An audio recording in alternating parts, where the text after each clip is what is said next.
Okay, so I concluded the previous hour saying there is no memory in the grid cells. In medial entorhinal cortex, at least not in the grid cells.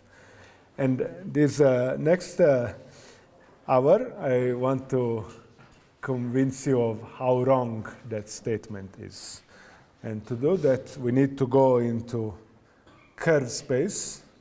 But even before that, to realize how much our insight that we have gained from grid cells has been biased by the experimental setups that we have been using.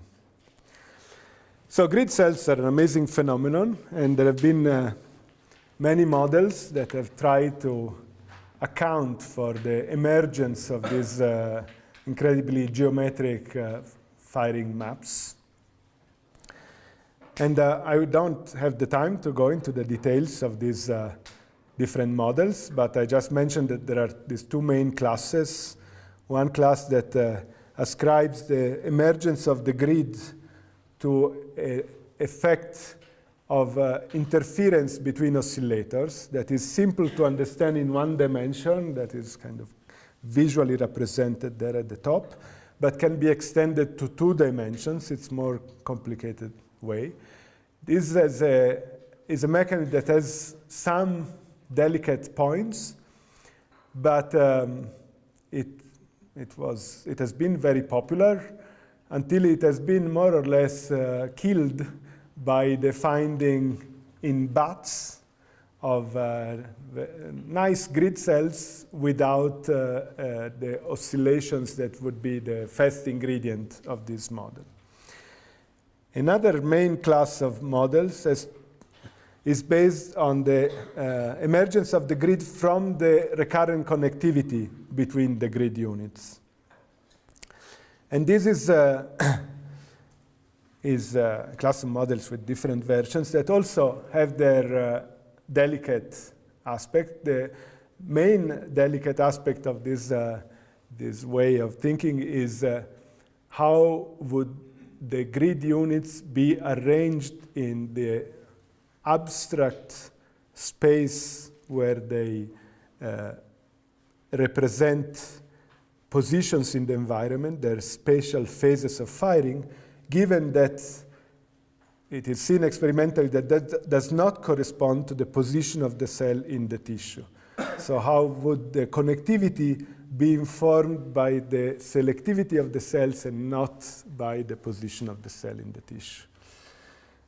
Anyway, what both these classes of models have in common is that they ascribe the emergence of the grid pattern to some kind of intelligent design, to an engineer that sits there inside the brain and either arranges these oscillators or the connectivity between the grid units so that the grid patterns emerge. And there is one model that was worked out by Emilio Prof when he was a student with me, and then by Lucy, that is very unpopular but radically different from these 2 popular classes, in that it does not have to do with engineering design, but simply with self-organization, with the emergence of grid cell as a spontaneous process. So although I don't go into the details, I just want to show in a slide or 2 the basic idea. There are input units at the bottom that encode something about space, and they project to these units with the question marks. They are would-be grid units, which are simply receiving this spatial information in the input and are subject to some form of adaptation, neuronal or synaptic adaptation. And adaptation is a very simple mechanism, very simple ingredient, widespread in the brain, is a kind of neural fatigue that can produce grid patterns if it acts repeatedly when an animal explores many times a given environment. It tends to produce around a position where, due to some initial fluctuation, that grid unit was a bit more active than average, it tends to produce a halo surround of inactivity because the cell adapts. And this mechanism makes for the reinforcement of this firing core and self-inhibitory surround, until eventually, after a long time, as we have seen in simulations that, I show here. So here on the right is the development of the grid firing pattern slowly as the animal, a virtual animal in these simulations, goes many times exploring a certain environment. So it's a slow process by which the multiple fields of this would-be grid unit first sharpen, and then they position themselves. This is maybe clearer in another simulation to produce this hexagonal pattern. So in this model, the grid pattern self-organizes by itself with a slow time course. That it's difficult to translate the time course of the simulations in the time course of a real animal, but we estimate to be something of the order of 10 hours or so. And for a long time, we saw this slow time course of the grid pattern in this model as a major flaw of the model. And then a few years ago, both in Trondheim and in London, they looked at the development of grid units in newborn animals, and they published 2 papers back to back that the first impression was that these studies supported the idea that grid patterns are there from birth, or from the moment animals open their eyes and start moving in the environment. But in fact, more careful analysis shows that the grid patterns takes a long time to stabilize. What you have from the very moment that the animal starts to explore the environment is that these units show multiple peaks. But these peaks are not arranged in a grid structure. The emergence of the regular grid structure with this triangular or hexagonal symmetry is a process that takes of the order of 2 weeks. So it's compatible, I think, with the slow time course of our self-organizing model. In our model, our model is at the basis a single cell model, and as a result, the different grid units do not show the same orientation of the grid, but you can add to the basic model a component of the attractor model. That is, you can add recurrent connections that may be weak, but may be enough to enforce the same alignment on the developing grid units. So in the end, with a kind of hybrid between the self-organizing and the attractor network, you get a satisfactory account of the emergence of coherent grid units. Yes? Is the adaptation still present in adulthood? And does that cause any problem for the model? So this model, if we take it seriously, still has many problems. And one problem is that it is rigid. It has this slow development, and then the grid is there rigid. And how could that account for the plasticity that you see when the animal goes into a new environment, or when you make modifications into an existing environment? For example, there is an experiment in the Moser lab where they have a box divided in 2 by a partition. Grid units have often show 2 grids in the 2 sides of the partition, which are not coherent in the same unit. They're like displaced in one half of the box with respect to the other half.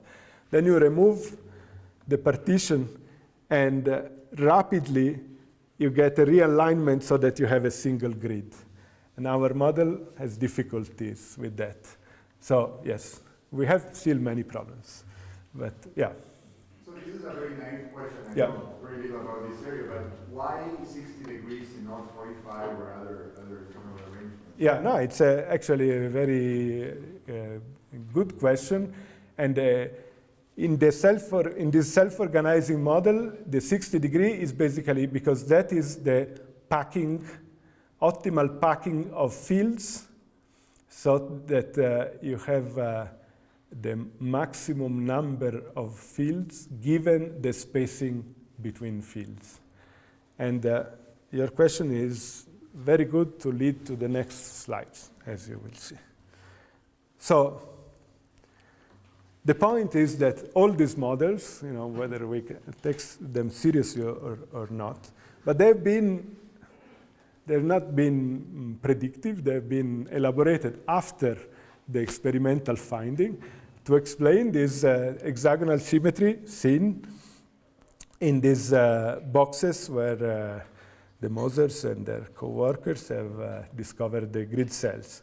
And they basically all work fine to some extent, otherwise they would not have been even published as models, whether based on design or self-organization. These flat environments where rats have been moving are very different from natural environments, including the natural environments in which we humans have had most of our history. For example, I'm attached to Jerusalem, and I like to show Jerusalem as it was before human intervention.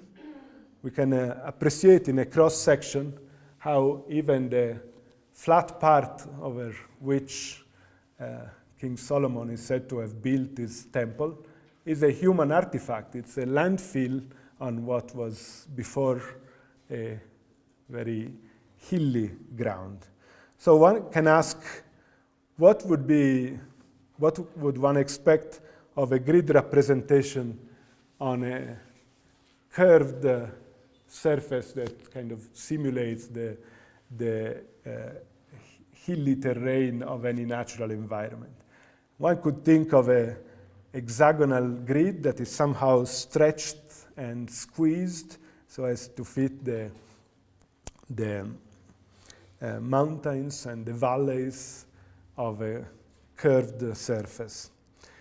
What we have done is to try our self-organizing model for grid units on a curved surface, taking, to start with, very simple models of a curved surface.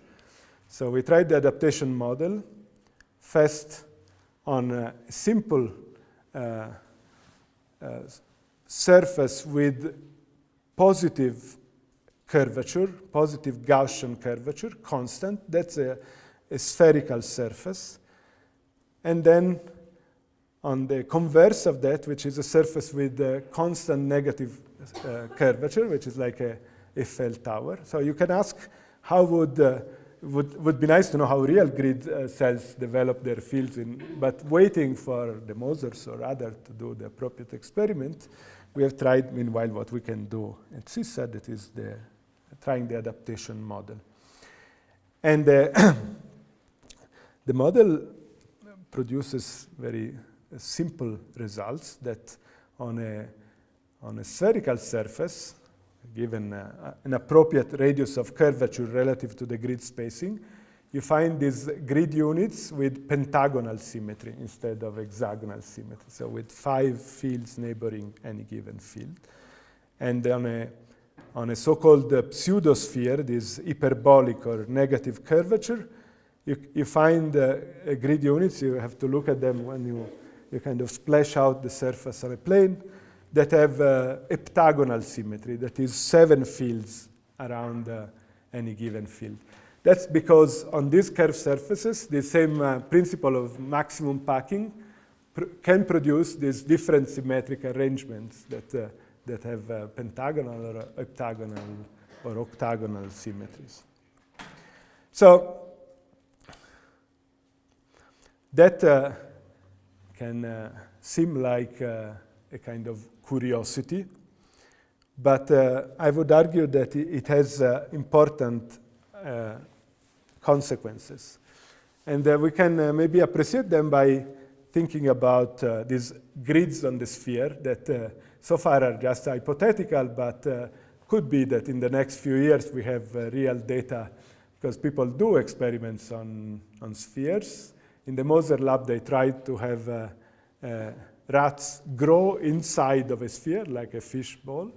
But in the labs of, say, David Tank and many others now do this experiment with rats walking on the surface of a revolving sphere.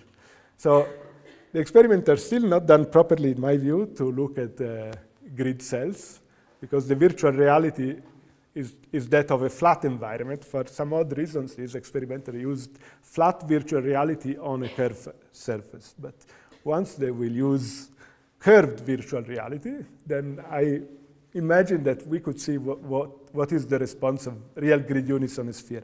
For the moment, we look at the model. So when we simulate grid units on a sphere, we see that sometimes grid units develop, say, 13 fields, and sometimes 12 fields. So clearly, there cannot be coherence between units with different number of fields on the sphere. But even if we restrict ourselves to, say, 2 units which have 12 fields. So 12 fields is this very symmetrical soccer ball arrangement where the fields are like the black spots on a soccer ball. And we can take 2 units that came out of simulations that are nearly perfect soccer balls. They have different field positions on the sphere. And if we try to make them superimpose their fields, we can easily do that with a Euler rotation, a rotation of one sphere onto another sphere. It's a very simple mathematical operation, but it's different from a translation. And the crucial difference from a translation is that before you do the Euler rotation, the relations between pairs of fields, a field of unit A and a field of unit B, is different from pair to pair. So in a translation, if the 2 grid units on a plane have the same alignment, the same axis, then you translate and all the fields of one unit move by the same shift. On a sphere, you rotate, so the fields of one unit do not move by the same amount. Those that are near the poles do not move at all. Those that are near the equator move the most. So the simple result of that is that there cannot be phase coherence between any pair of units on a sphere, or in general on a curved surface. Phase coherence is a concept that applies only to flat space. A further consequence of that I skip through, just show you some results of simulations, is that if you have recurrent connections on the plane, they strongly reinforce this coherence, this rigid structure among grid units, because they act coherently between 2 units independently of where is the animal.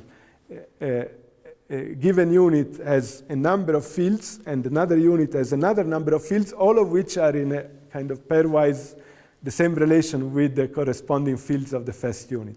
On a sphere, or in general on a curved surface, is not like that. So when you introduce recurrent connections among grid units on a sphere, they impair the symmetry of the grid instead of enhancing it as they do on the plane. This is shown in these 2 bottom plots where we just look at the correlation coefficient between different grid units. In pink, when there are no recurrent connections, so they have a kind of, most units have a high degree of correlation once you rotate one of the units with respect to the other, so with the optimal rotation. In the bottom part, when you introduce recurrent connections, despite trying for each pair of units the optimal rotation of one into the other, you never get to this, or you have a much more distributed values of correlation coefficients, because the symmetry of each unit is disturbed by interacting with the other units. So it's two effects in opposite direction. In a flat space, interactions among units reinforces, increases the symmetry of each unit. In a curved space, it impairs it.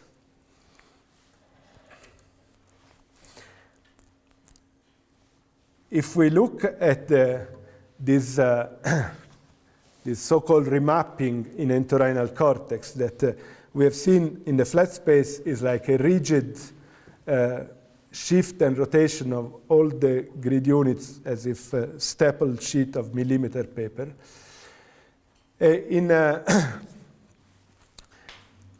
When we think about remapping between spheres, so we have a population of grid units that have expressed maps in a certain sphere A and then in another sphere B. And then we can think of what would be the best rotation that brings the map of a unit in A to coincide as close as possible with the map of the unit in B. So I'll make a long story short. But if we look at this bottom picture, when we have no recurrent connections, we find that these best rotations that map the grid fields of the same unit from the sphere A to the sphere B, they are with angles of rotations that are completely spread in the Euler space of all possible angles of rotation. When you have a collateral connection, those are the middle graphs, you have this clustering, which expresses the fact that you enforce these interactions between the grid units, and they try to enforce coherence, but it's a partial coherence. This is something that is quantified by this clustering coefficient in panel E, where the dots, it's a complex graph, but I'll just give you the kind of bottom line of it. The red dots is an expression of how clustered are the rotations of grid units that do not have recurrent connections. They are close to the bottom value. The top curve is what would happen for a fully coherent set of units that all rotate in the same way. And when you have a population of grid units with recurrent connections, you have the blue spots, which are in an exactly intermediate situation. So the recurrent connections try to enforce coherence, but they cannot on a curved space. So they produce some kind of partial coherence, which is a 1 over square root behavior. It's something interesting from the point of view of a disordered system. It's something that we would like to understand better mathematically, but it means that the basic character of the rigid structure that we think we have understood from grid units seen on flat spaces is just not there in any natural environment. And the distance between the natural environment and the environment that people have used in all experimental studies can be appreciated by thinking of the nice arena of 2 meters by 2 meters in which Thorsten Sola in the Moser lab has done this extensive recording where he has collected incredible statistics with many grid units. It can be contrasted with the natural environment, say of a kangaroo rat. That's the den of a kangaroo rat, as described by ethologists in Arizona in the 20s. It's a set of burrows, of tunnels and chambers, which over a similar spatial extent is It has a complex structure which is all curved. It's with a curvature that varies from place to place. We can estimate in any given place by thinking of these tunnels as curved cylinders with a inner radius of the cylinder and a radius of curvature big R.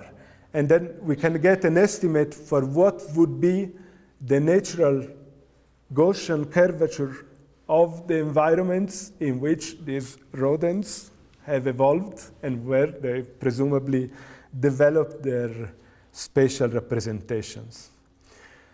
So we can estimate this curvature from these descriptions of the natural environment of a rat. And in this plot, I have at the bottom these gray arrows. That is like my estimate from these descriptions of the radius of curvature expressed as grid spacing that I kind of make up for a kangaroo rat. We don't know what would be the spacing of grid units, but assuming that is similar to a bit smaller than the spacing of a Norwegian rat. So grid spacing divided by the radius of curvature. That's a way to have in adimensional units an estimate of the real curvature of a natural environment. So in the central region is the region of zero Gaussian curvature that corresponds to infinite radius of curvature. And that's where we find the hexagonal grids. But within this same range, on the right, there are regions of positive curvature where we expect at specific points in positive curvature, we expect pentagonal or even quadrangular grids. And on the left, there are regions of negative curvature where we expect heptagonal or octagonal or nonagonal grids. So these simple grid patterns would only apply to spaces of constant curvature, whereas for a real rat, curvature constantly, in the natural environment, constantly changes from position to position. But the point is that in a natural environment, there is the range of curvatures that would include all these different symmetric solutions to the problem of packing fields as closely to each other as possible. So the zero curvature case is not just a special case in the mathematical sense, but it only occupies a portion of the natural range of at least a kangaroo rat. We have similar description for the dens of a Norwegian rat. There is a researcher, Calhoun, that in America was given a task of describing the habitat of rats by the municipality of Philadelphia as part of a program to get rid of city rats. And he took it very seriously, and it became the passion of his life. So he has written this book on the dens of a Norwegian rat, although studied in Pennsylvania. And a student of mine from this book has extracted some kind of computer program to generate like fanciful houses for Norwegian rats that we hope eventually to sell to our Norwegian rats. Yes?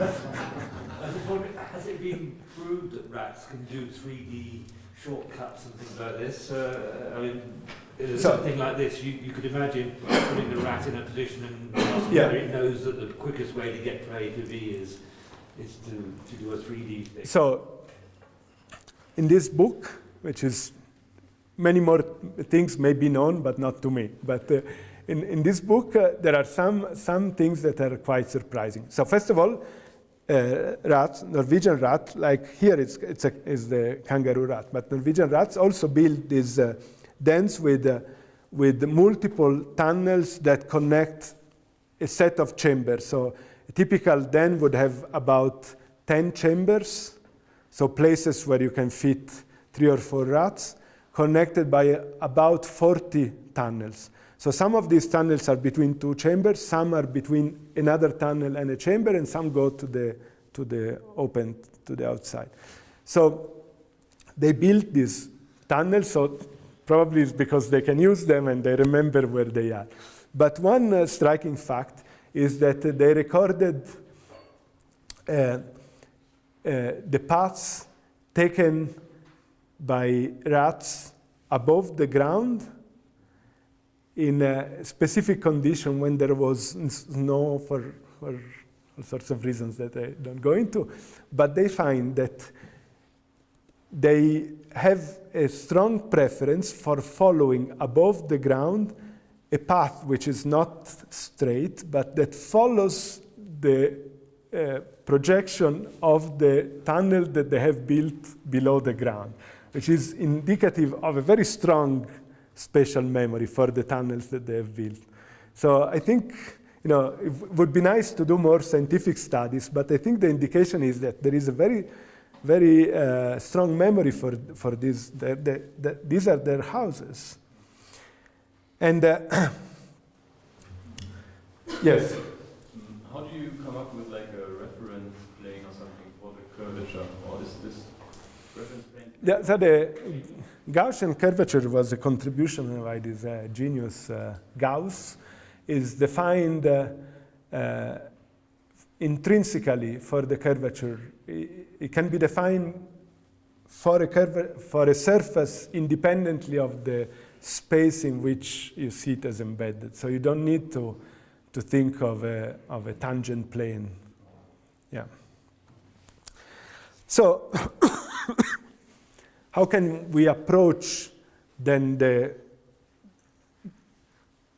problem of understanding how can the memory for these natural habitats be expressed in the grid units? Of course, we don't know that it is expressed in the grid units. We don't know if they have grid units in these environments, but let's speculate that they have, and that grid units do provide some kind of metric to navigate in their natural habitats. If so, this metric would have to be different from position to position in the environment. So we can think of chopping this system of burrows into many small portions, roughly of the size that one grid field would be in each segment. And then our grid representation for a single unit would be a kind of patchwork of fields in each of the different portions. So the problem would become one of understanding how the grid units, if they exist in these systems of burrows, how they can encode the local context, that is the portion of the burrows where the rat is at the moment, from a population. How can a population of grid units encode this local context, given that the population cannot maintain coherence across the whole system of burrows? The local coherence would be only local, would be only in that position, because in a curved space there cannot be coherence that is simply extended across the whole space with translation. So grid units have to become, if they're useful, if they're used and useful in these environments, have to become memory units. They have to express the local environment in the way that they do not do, as we saw before, in the plane. In the plane, we said there is no memory for the local context in grid units because there is this global phase coherence. And here it's a radically different situation. Yes? So, out of curiosity, what do these numbers represent? This is the ethologist who had then additional notation. Some of these chambers, like 33 and 44 are a chamber. They were associated with things that rats did there. I will not respect the privacy of these Arizona rats. Yeah.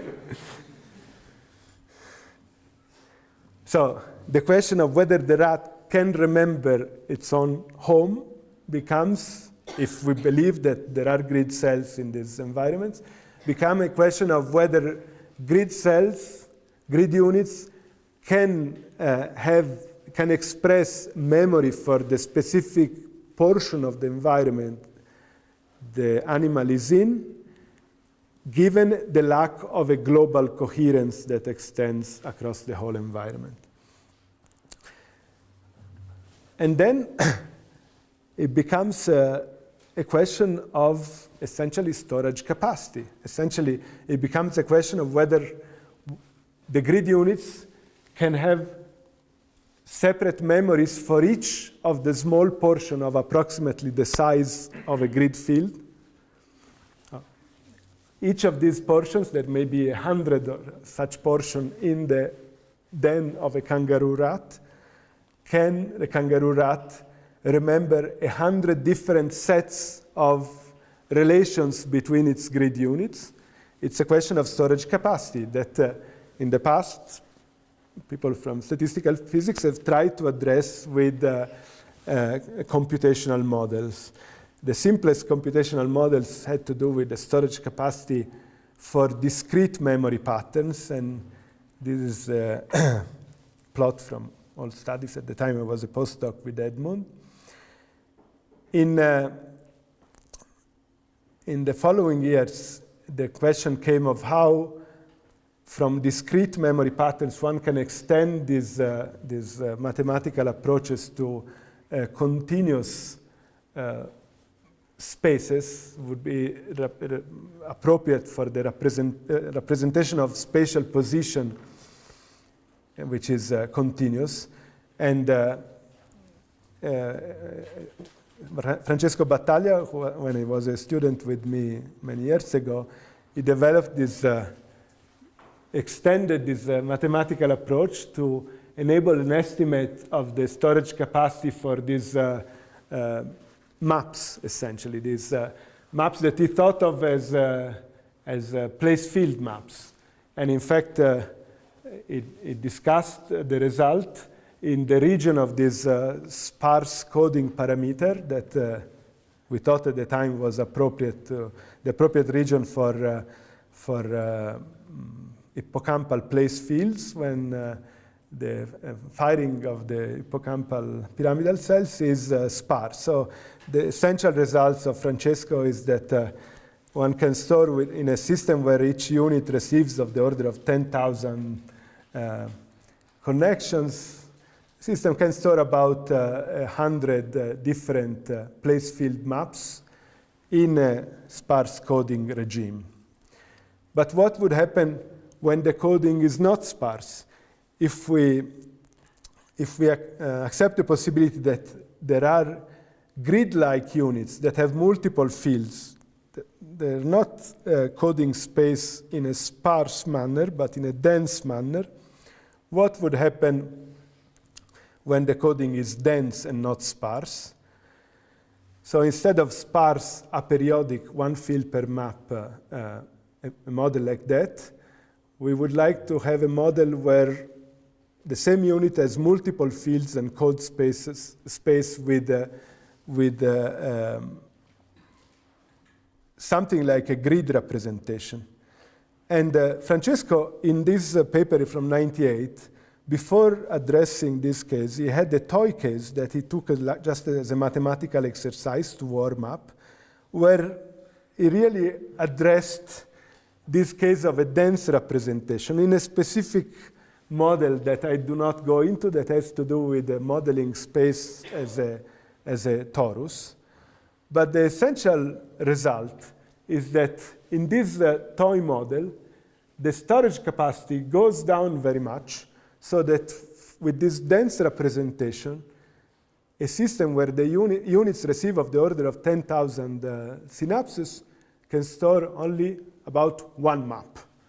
So when I looked back at these results of nearly 20 years ago of Francesco Battaglia, I thought maybe that's the key to the rigidity of the grid units, the grid units are a rigid structure simply because in the recurrent system they can only store one map. I thought that, and I was wrong. In fact, first of all, this one map only applies to the case of a system with very dense connections, where each cell talks with all the other cells. If the connections are more diluted, that is, each cell has still 10,000 connections, but sampled from a much larger population of many more units, the storage capacity goes up by an enormous amount.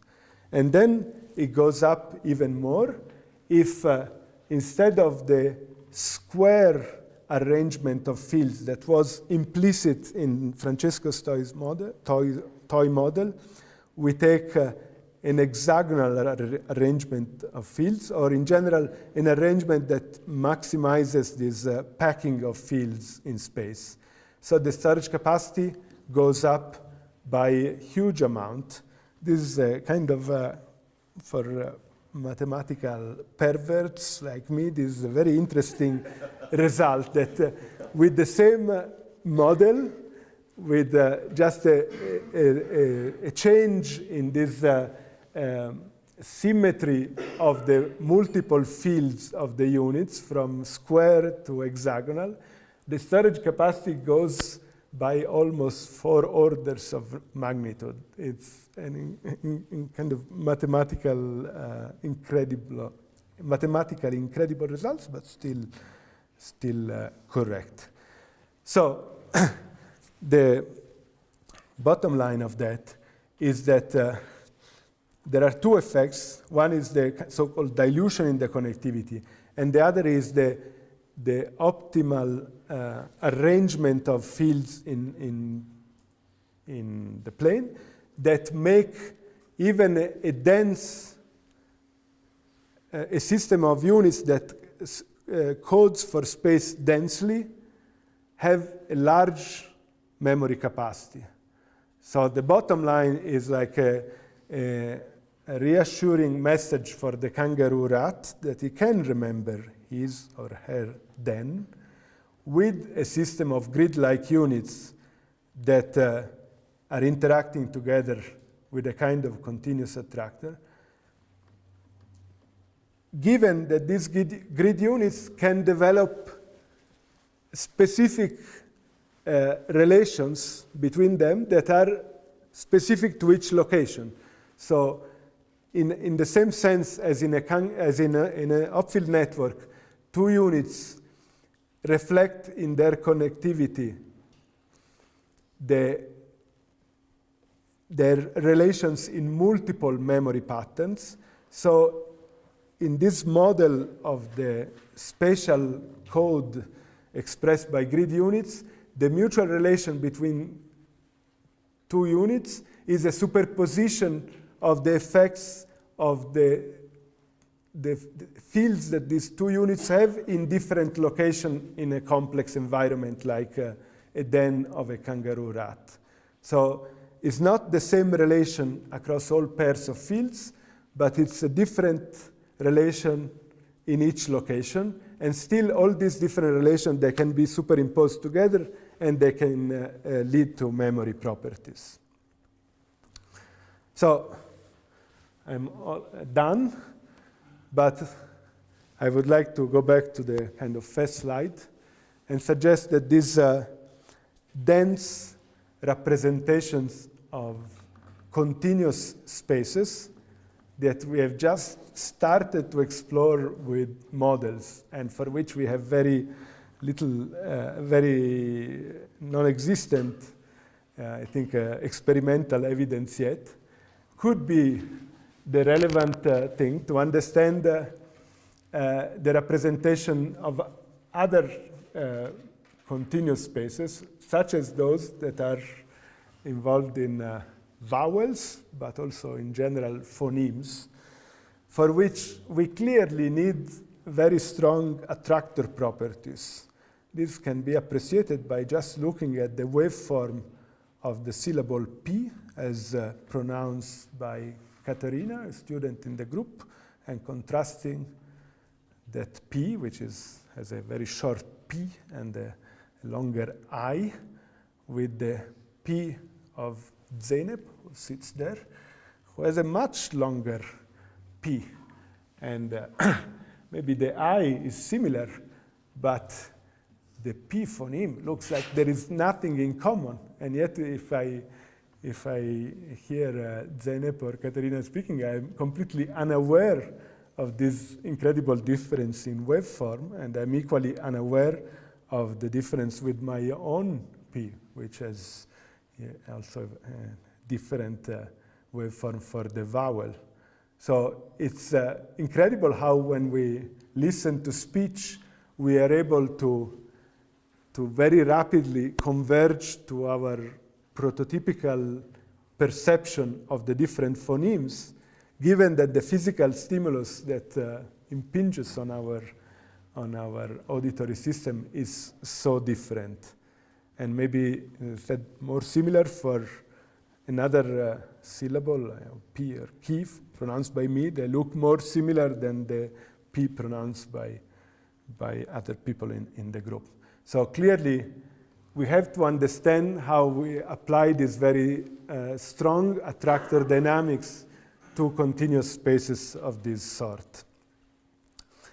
And I will leave you with this kind of representation, which is the utmost of hand waving, which represents what we would like to do in a human frontier collaboration, to understand these representations of different phonemes as trajectories in a space that has yet to be fleshed out. Thank you very much.